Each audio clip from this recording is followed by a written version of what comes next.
A friend of mine asked me if I could sharpen some of these for her. These are used for quilting, and she's quite good at it, so I figured why not try. They've been kind of vexing me for a while. My wife has the same kind of blades for her cutters. These are 60 millimeters in diameter with a 10 millimeter bore there through the middle.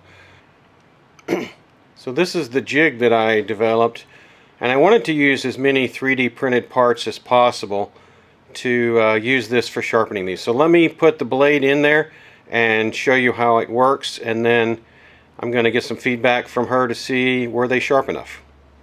One of the problems that I always had with other designs was that the blade would shift around on this holder, and I wanted to have it consistently held. So what this one has is it has a part that projects through the bore, which this one is set at 10 millimeters, and the hole there is 7 millimeters, which is a loose fit for a 6 millimeter screw.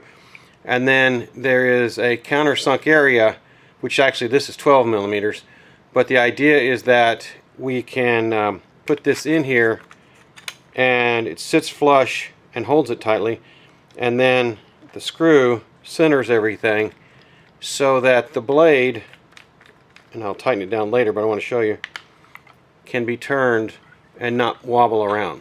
Okay, so that's the general idea. The other point is that it has a hand crank wheel on the end that's fairly large so that I can rotate it as I'm sharpening it, which gives me a consistent speed so that I don't end up with flat spots on the blade.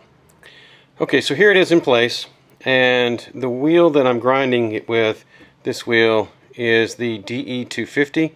So I am at 1200 grit, obviously, and I want to get it as good as I can with this, and then I'm going to do an experiment with her to see, does it coming off this wheel good enough, or do I need to go a second step, which I'm going to show you the second step. Okay, so here we go.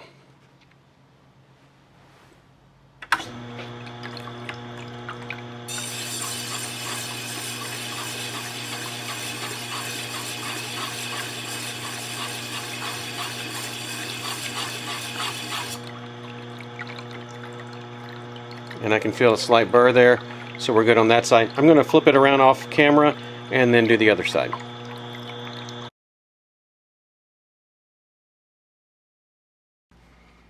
Now for the honing on this, I'm going to hold the blade in my drill and I'm going to run it against some paper wheels. I'll show you the paper wheels in a second. So I have a 10 millimeter bolt just going through here, and we're going to hone one side at a time. And then there's a nut here, which I just dropped.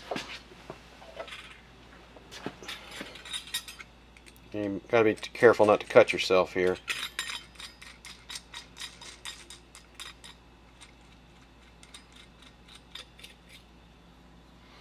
And then this is a battery powered drill, which has a half-inch drive on it. And then I can tighten this with a 15 millimeter wrench. That's what it takes for a 10 millimeter bolt, I guess. Okay, let me show you this other piece then. So what I have here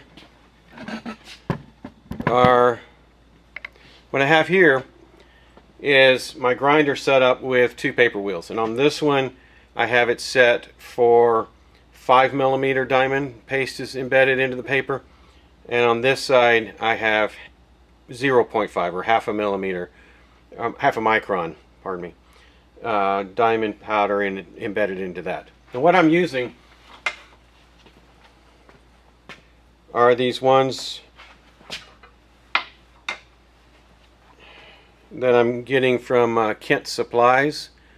I don't know if you can see it, but I'll put a link in there. KentSupplies.com. They seem to work well. Okay, this is kind of noisy once I get it going, but what I'm going to do is I'm just going to grind it this way. I'm going to hone it this way so that when the wheel turns, it turns away from the edge over here that I'm honing. This is the edge that I'm not honing. It's this one on the far side. That way I'm not cutting into the paper wheel, and it's just honing it.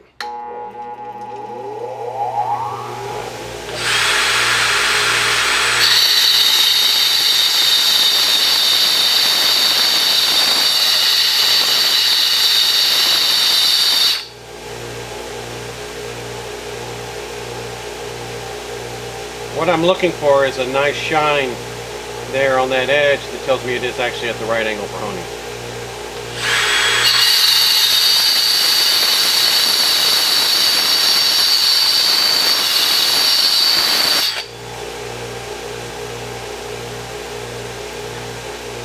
And we're golden. I don't know if you can see it. Let me see if I can zoom in on it. But that's a good sharp blade.